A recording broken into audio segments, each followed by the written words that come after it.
new anime MMORPG you can check out today. What's up, Saviors? GH here. In this video, I'll be showing you guys a few anime MMOs, and with that said, let's not waste any more time. Let's do this. The first anime MMORPG is Flyff Universe. It's a crossplay anime MMORPG released in May 18, 2022. It's developed by Sniegu Technologies, a subsidiary of Gala, a Korean gaming company behind the original Flyff for Fun and Rappels. The game features colorful graphics, something that you would expect in an anime MMORPG. A multitude of traditional MMORPG classes ranging from melee, range, magic casters, and healers. The combat is tab targeting, old school, but it still gets the job done. Now there's a massive map, and for the most part, there's no loading aside the dungeons, which is also shared by everyone entering the dungeon. Now as for the progression, you can choose to do the quest or do it the old school way of partying up and grinding.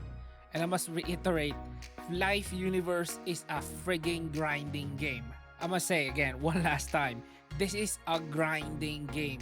This is in no way, shape, or form like modern MMOs wherein you can max out easily. The best feature of Flyff Universe is we can just play Flyff anywhere, anytime, on any device with the same account. And if you want to know more, check the description and the details are also on the screen. Second anime MMORPG is Aero Tales Online. This is another crossplay anime MMORPG. It's released in July 2022. It's made using Unity and it's developed by Anisage, a Turkish company. Now, as for the features, as most anime MMORPGs, you can cosplay here, although it's not as in-depth as most anime MMORPGs, but it's there. The game's graphics is sufficient, not as impressive as Tower of Fantasy or Blue Protocol, but it's good enough. The combat is predominantly tab targeting, but there's an option to approach it in a semi-actiony way, but it still highlights the enemy, which is tab targeting. In the game, we mainly progress by following the quest line. There's not that much variety. It's mostly hunt this or get that item, and as we progress, new skills and gears are unlocked. If you want to check the game out, the details are on the screen. Third anime MMORPG is Tower of Fantasy. Of course, it's another crossplay anime MMORPG. It's released in August 2022 globally and earlier in China. It's developed by Hotta Studio, a Chinese development studio, and the publisher is Level Infinite. Now, Level Infinite is owned by Tencent. Basically, Level Infinite is their publishing label. Now, as for the availability of Tower of Fantasy, it can be played at the moment on PC, Android, and iOS, and it's global. Currently, there's no plan for Tower of Fantasy to be on consoles.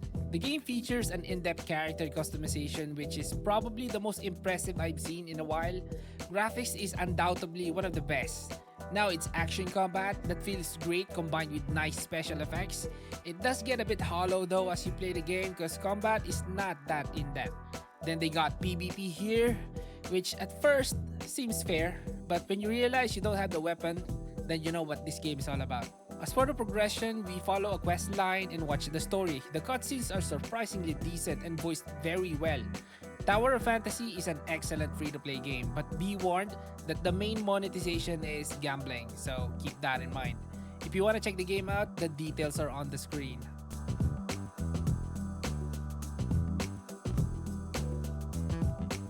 Fourth anime MMORPG is Ni no Kuni Crossworlds. It's an anime MMORPG released in May 2022 globally and earlier in other regions. It's developed by Netmarble, a South Korean gaming company behind Seven Deadly Sin, Grand Cross, The King of Fighters All-Star, Seven Knights, BTS Universe Story, Stone Age MMO, and more. And they also own the rights to RF Online. Now, Now we start out in the game Sword Art Online style, deep dive, virtual reality with its own twist in the story. The main features of Ni no Kuni Crossworlds is the art style. It truly brings anime to this MMORPG. And at the beginning we choose a class, and then we can customize it later, and then of course, it's auto path, auto loot, auto quest, auto potion, auto combat, and yeah, it's auto play. And while we play the game, we will be accompanied by a familiar, which basically helps us in combat and adds combat stats, and we can obtain them through gacha. The game offers free pulls, but of course, you won't get what you want. What are you, crazy? You gotta, wink wink. And I think I haven't mentioned it's also crossplay. You can play in your PC and mobile with the same account. And if you want to check the game out, the details are on the screen.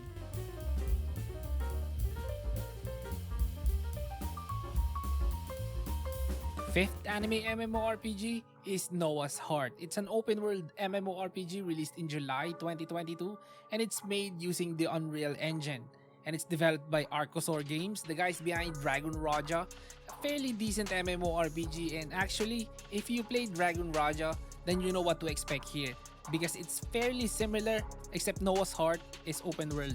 Now going back to Noah's Heart, the main feature of this MMORPG aside its open world and crossplay is their phantom system. It's basically a system where you can recruit allies through their gacha system or summoning.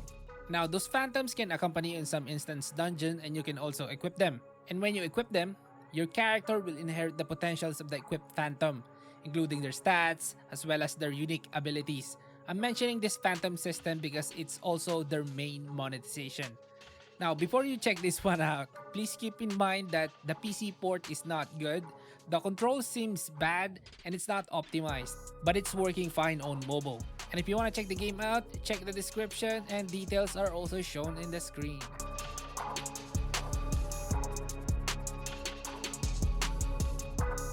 And those are the newest. And the next MMORPG here is somewhat new. Yeah, and it's PSO2 New Genesis. It's an open world action MMORPG released in June 2021 and it's developed by Sega, a Japanese company that has existed since 1960. 62 years ago. The game starts you off with an impressive character creation where you can pick your race and customize your look. And as for the classes, you can change your class here anytime by just approaching an NPC. And you can have a main class and subclass. And as for the progression, you will be following a quest line which takes you to the story and at some point will ask you to increase your battle power, which is basically another way of saying upgrade your gear then come back to me.